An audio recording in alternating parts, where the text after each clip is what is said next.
बिस्मिल्लाहिर्रहमानिर्रहीम। अस्सलाम वालेकुम दोस्तों आप देख रहे हैं रेहान बछली फार्म यूट्यूब चैनल और फेसबुक पेज। उम्मीद है कि सब दोस्त भाई खैरियत से होंगे। दोस्तों माशाल्लाह चेक करें, इम्पोर्टेड जर्सी है 100/100, इसमें 1% भी क्रास नहीं है। अगर कोई मेरा भाई लेने का ख्वाहिशमंद हो तो आपकी स्क्रीन पर हमारा व्हाट्सएप नंबर फ्लैश कर रहा है, इस नंबर पर रब्ता करके आप ऑनलाइन भी ख़रीद सकते हैं या विज़िट करना चाहें तो लोकेशन हमारी ज़िला लिया शहर फतेहपुर है। माशाल्लाह इम्पोर्टेड जर्सी है प्यारे भाई, छोटा छोटा कान, छोटी छोटी बूथी, मोटी मोटी आँख, माशाल्लाह इम्पोर्टेड जर्सी है।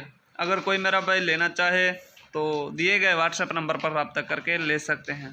अगर कोई मेरा भाई और भी जानवर लेना चाहे 10-15 जितने जानवर लेना चाहे रेहान बछड़ी फार्म पर अवेलेबल हैं। माशाल्लाह चेक करें प्यारे भाइयों, बग़ैर ऐब नुक्स के और मंडी से कम रेट पर हमारे पास ऑल पाकिस्तान की कार्गो की भी सहूलत मौजूद है प्यारे भाई। माशाल्लाह वीडियो अच्छी लगे तो दोस्तों लाइक शेयर ज़रूर कर दीजिए। माशाल्लाह पेवर जर्सी ब्रीड की है, सिर से पैदाइशी मोनी है। मिलते हैं नेक्स्ट वीडियो के साथ। अस्सलाम वालेकुम।